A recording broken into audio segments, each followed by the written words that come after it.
Começa agora uma pitada de história. E no programa de hoje, nós vamos conhecer um pouquinho mais sobre hábitos, costumes e tradições de um país que é pequeno no tamanho, mas com uma grande fama, que é a Coreia do Sul. E para isso nós viemos até o Centro-Ásia, que é uma escola de japonês, chinês e coreano, para conversar com o professor Juliano Screamin e com o coreano Jiu Lee, que está morando aqui no Brasil há mais de um ano para aprender o português. E no quadro Menu do Dia, a nossa repórter Nicole Leite aprendeu um prato típico coreano, que é o kimbap. Não perca! Localizada no sudeste da Ásia, a República da Coreia, mais conhecida como Coreia do Sul, é um país originado da divisão de território da antiga Coreia, que após a Segunda Guerra Mundial foi fragmentada em duas porções, dando origem à Coreia do Norte e à Coreia do Sul. Ela tem como capital a segunda maior metrópole do planeta e uma das cidades mais significativas do mundo, Seul. Este país está baseado em um território marcado pelo clima temperado, em uma região dominada pelas montanhas, abrangendo uma massa populacional de mais de 48 milhões de habitantes. A Coreia do Sul é considerada a maior nação planetária em termos de densidade populacional, diferentemente da Coreia do Norte, que é um país comunista e totalmente fechado. E hoje aqui conosco está o professor Juliano Screamin, que morou por um tempo na Coreia e pode nos explicar melhor como é a relação entre os dois países. Bom dia, professor. Primeiramente, eu gostaria de agradecer a sua presença aqui no nosso programa, uma pitada de história. Eu gostaria que você começasse explicando pra gente qual que é a diferença entre Coreia do Sul e Coreia do Norte e se há comunicação entre os dois países. Basicamente, a diferença entre os dois países é uma diferença política, né? Que aconteceu aí após a Segunda Guerra Mundial, onde toda a tensão entre o bloco socialista do mundo com o bloco capitalista acabou culminando na divisão de um país que era único e que se tornou um norte comunista e um sul democrático capitalista. Então a diferença começou politicamente, num contexto político, só que é claro, hoje já são aí 60, 70 anos, né, de dois países que se isolaram um do outro.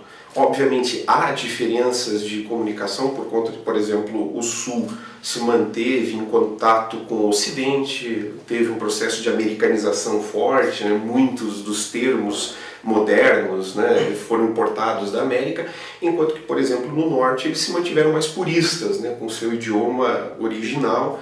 E em alguns pontos até mesmo, talvez se você pegar um jovem norte-coreano e um jovem sul-coreano, eles vão ter algumas dificuldades de comunicação por conta dessa diferente evolução.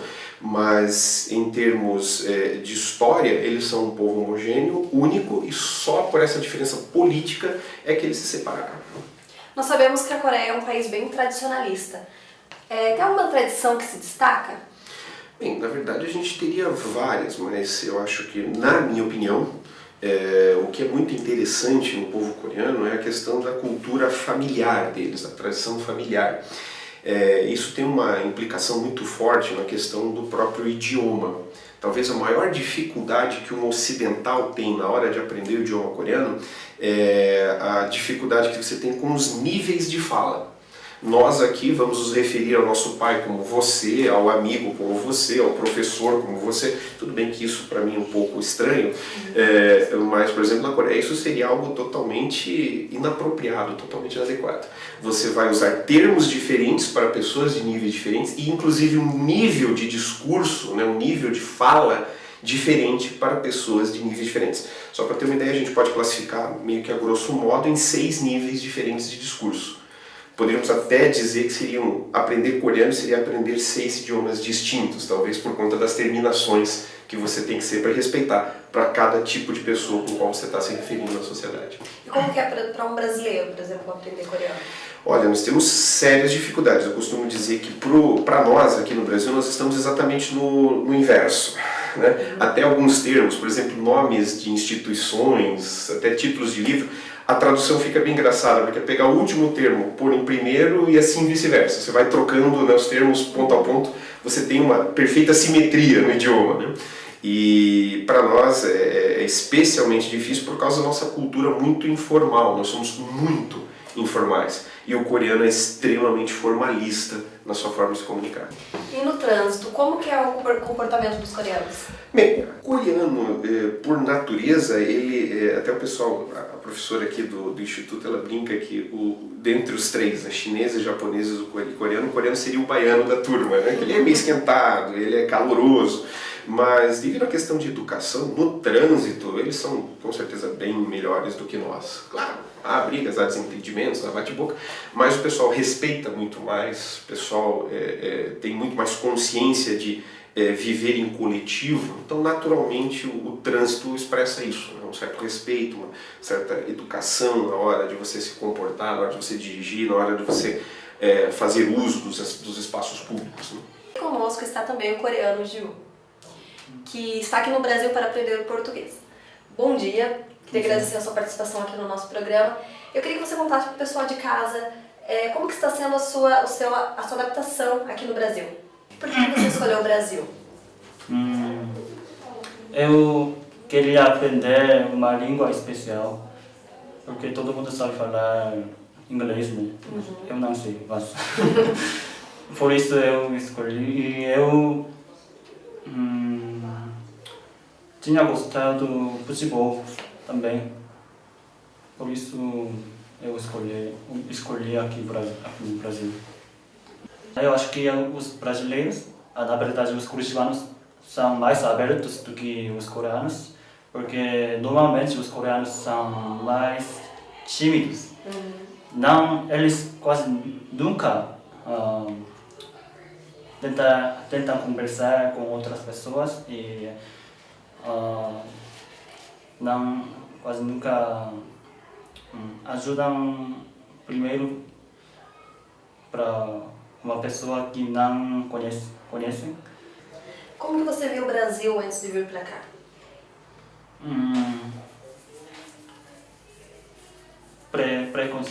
Preconceito? Isso.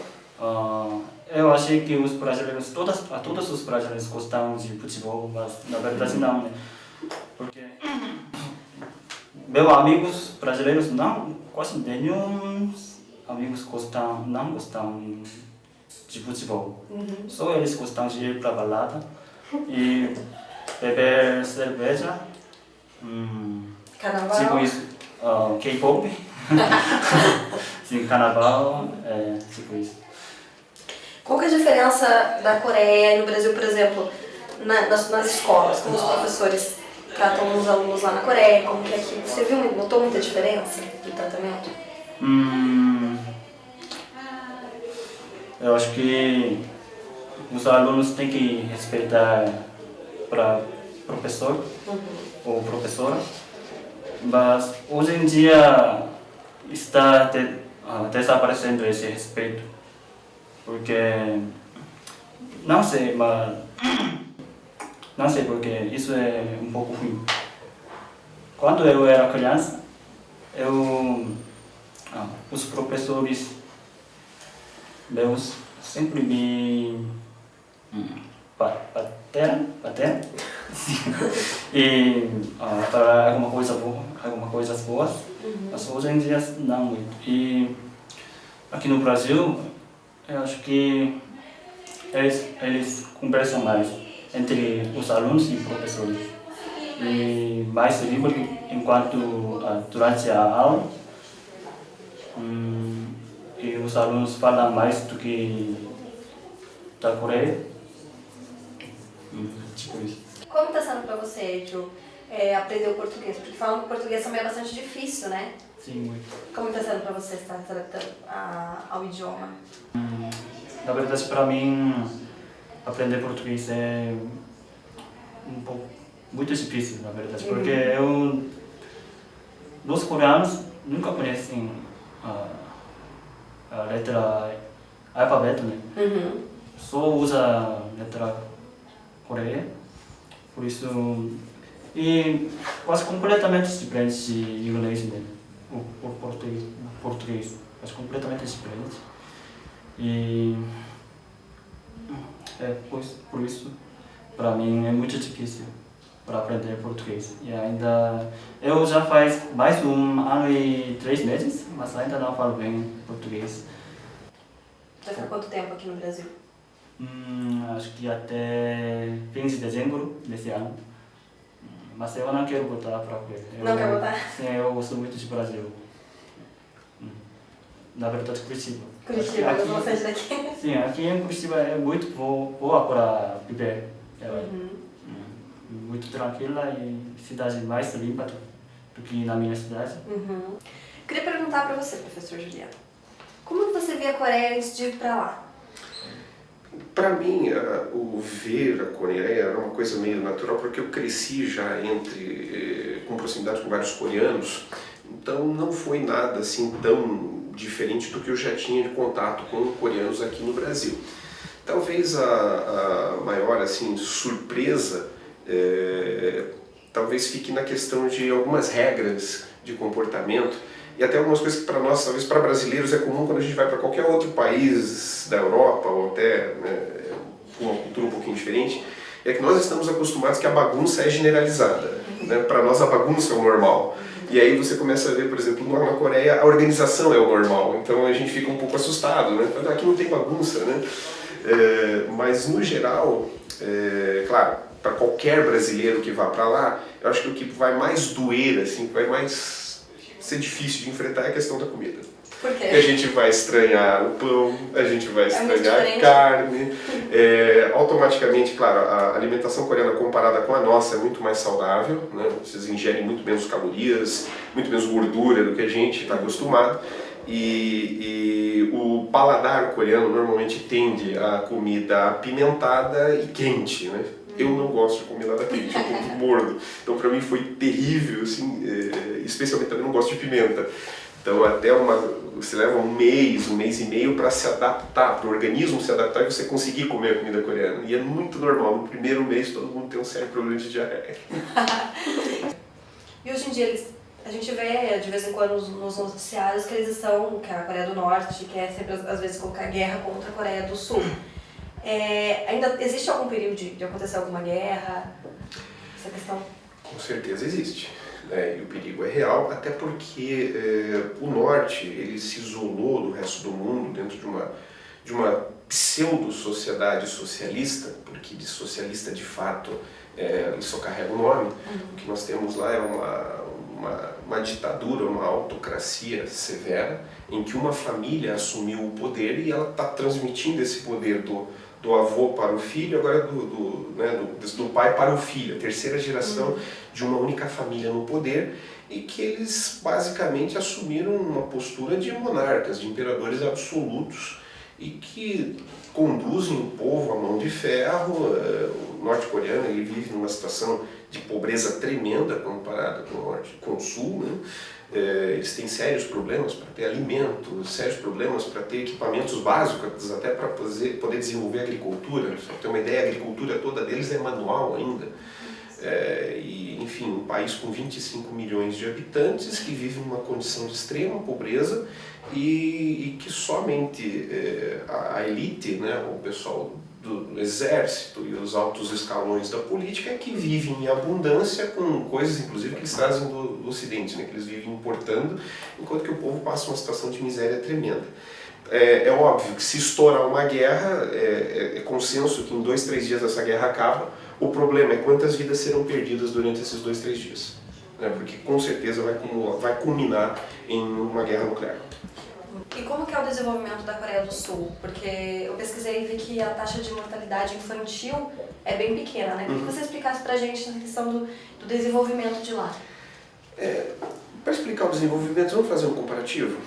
Eu sempre gosto de ver, porque as questões relativas ficam mais fáceis de ser entendidas. Quantas indústrias automobilísticas o Brasil tem? Nós tínhamos a Gurgel, que agora faliu, não existe mais. Ou seja, nós temos um país de 200 milhões de habitantes. Maioria do ferro e do aço que hoje é usado no mundo sai das nossas reservas e nós não temos uma empresa automobilística. A Coreia saiu de uma guerra que a devastou, que arrasou ela em 1950. Nós nunca tivemos guerra.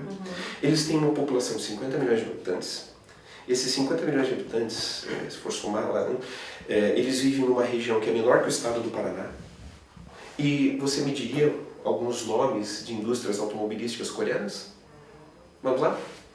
Hyundai, Kia, né? Só que rapidinho, né? Sanyo. E a gente poderia elencar outros, como, por exemplo, até a própria Samsung, que faz os celulares, também já começou um tempo ali a produzir carros durante um tempo. Enfim, dá para elencar pelo menos 4 empresas, 4 indústrias automobilísticas coreanas num período que eles conseguiram desenvolver aí nos últimos 60, 70 anos, sem ter sequer uma única mina de ferro no país. Então aí já dá para pensar a questão do desenvolvimento, há uma seriedade, há um compromisso com a excelência, e onde o coreano vai, ele consegue realmente se exaltar por causa disso. Ele consegue atingir a excelência por conta de seriedade, comprometimento, e aí é uma coisa que acho que a proximidade nossa com a Coreia, a gente tem que começar a focar isso. Poxa, eles com tanta dificuldade, com tanta falta de recursos, é o segundo país mais populoso do mundo, eles conseguem, né? Eles estão economicamente na nossa frente. Nós com 200 milhões de habitantes, recursos naturais abundantes, e continuamos patinando aí numa cultura que, nenhuma industrialização decente nós ainda temos. Acho que aí é o que fica para a gente pensar, mas aí fica fácil dizer que não tem mortalidade. Por quê? Porque é uma consequência do desenvolvimento. Enquanto a gente não tiver um foco e que nós temos um potencial violento para desenvolver, mas que esse potencial não pode ser só na base dos recursos, é o recurso humano fundamental. E é nesse que a gente tem que investir. E foi nisso que eles investiram. O melhor sistema educacional, um dos melhores sistemas educacionais do mundo. É só isso. Enquanto que o nosso é um dos piores, sempre. E aí, não tem como competir, não tem nem como comparar.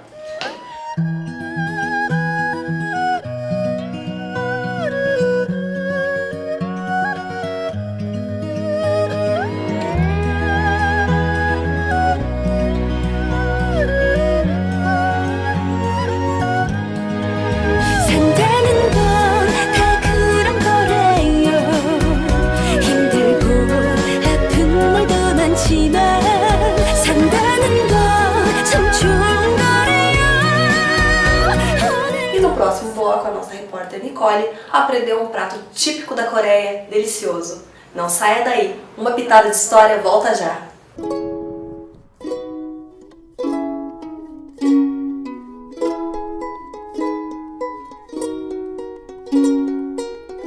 Life is sweet.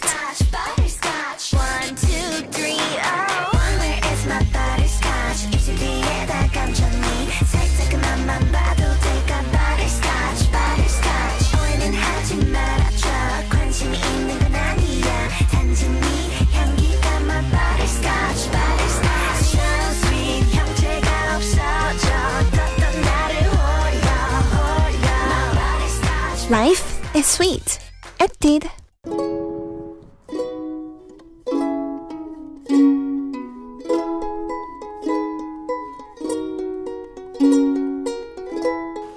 Estamos de volta e confira agora a receita de kimbap com a repórter Nicole Leite.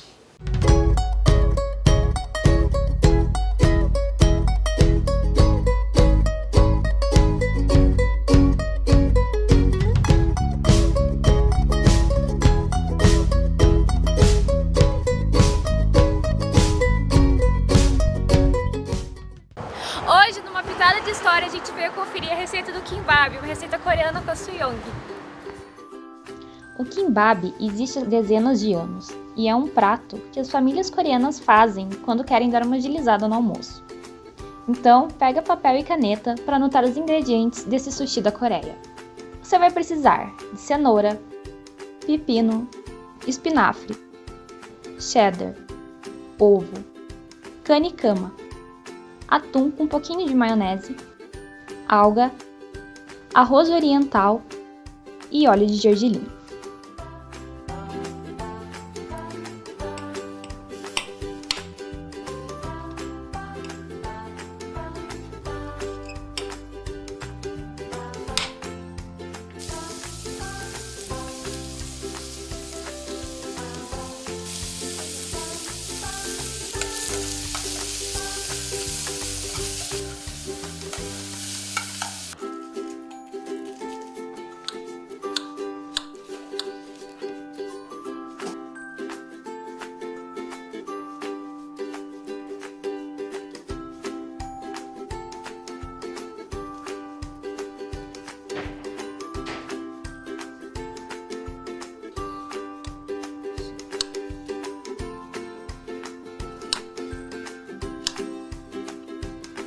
Os ovos você vai usar para fazer uma omelete com sal e pimenta.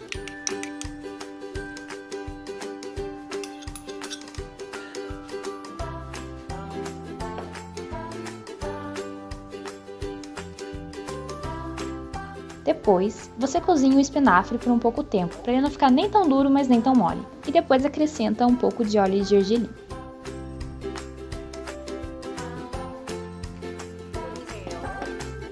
No arroz, você coloca uma pitada de sal e um pouco de óleo de gergelim.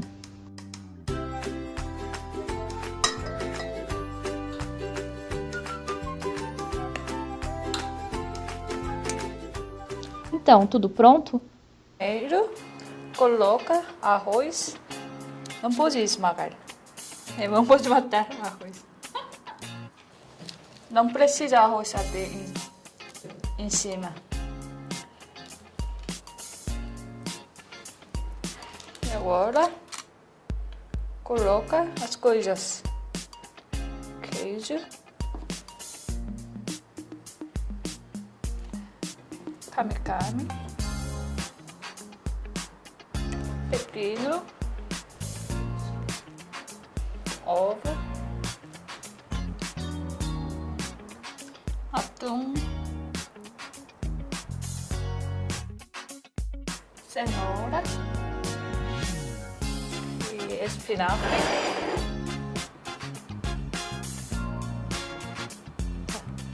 E agora vou rolar.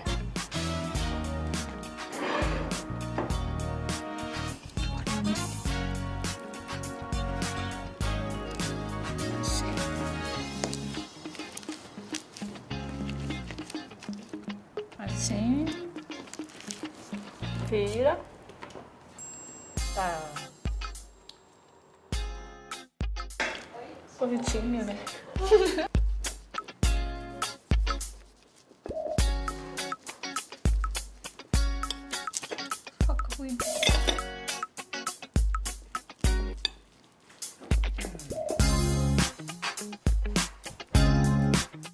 밥 먹자.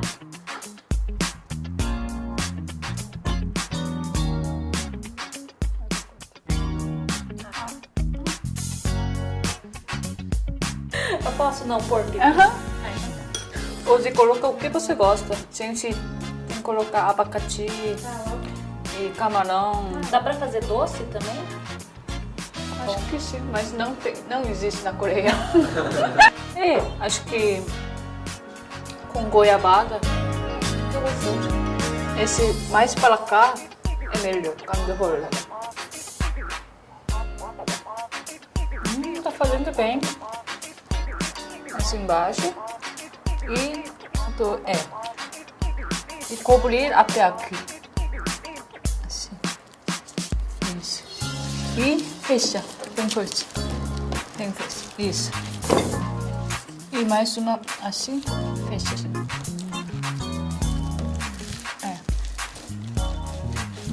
E vira.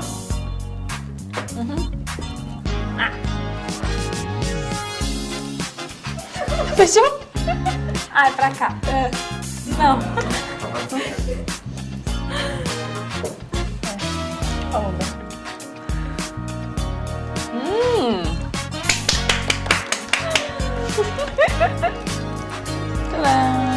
Esse é o meu kimbap e esse é o do Suyong. O meu você vê que começa super fino e ele vai... Quando esse não tá grudando, com arroz, faz assim. Antigamente na Coreia, quando não tinha cola, a gente faz assim. Com arroz? É. Qualquer coisa? Nossa, porque assim, muito gruda. Tem. Acho que eu não gosto de...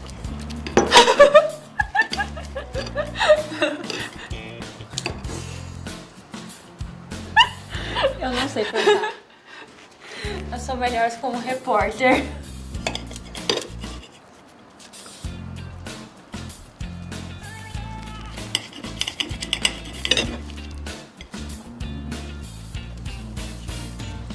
Mas sabor é gostoso.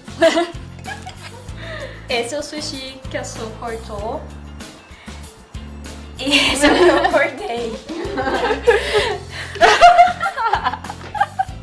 Eu acho que eu vou ficar só comendo. Mas sabor é gostoso.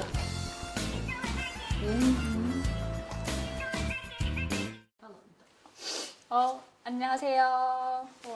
Meu nome é Su Young Bak. Eu cheguei no Brasil, eu sou coreana. Eu cheguei no Brasil 2 anos atrás. Eu casei com um brasileiro. A gente se encontrou na Coreia. Eu gostei dele, e ele também me gostou. A gente casou na Coreia. É casamento tradicional. Antes de 1960, a gente comia alga com arroz com kimchi. Você sabe kimchi? Kimchi é uma comida coreana. Esse é feito com alga e pimenta. Esse é muito bom para a saúde. A gente come todos os dias, até café da manhã. A gente comia assim, mas depois de 1960, a gente ficou mais economia melhor. Então a gente colocou verduras, qualquer coisa. Hoje a gente colocou verdura, né? Mas você pode colocar o que você quer: camarão, abacate, ou até brasileira gosta de doce, então goiabada, chocolate, não sei. E então quando a gente come kimbap na Coreia, quando a gente passear para parquinho e a gente leva o kimbap e a gente come na grama. Hoje em dia, pessoas gostam. Hoje em dia, pessoas comem bastante kimbap, porque hoje em dia, pessoas estão muito ocupadas na vida. Então, para comer kimbap é muito fácil para comer e também muito saudável.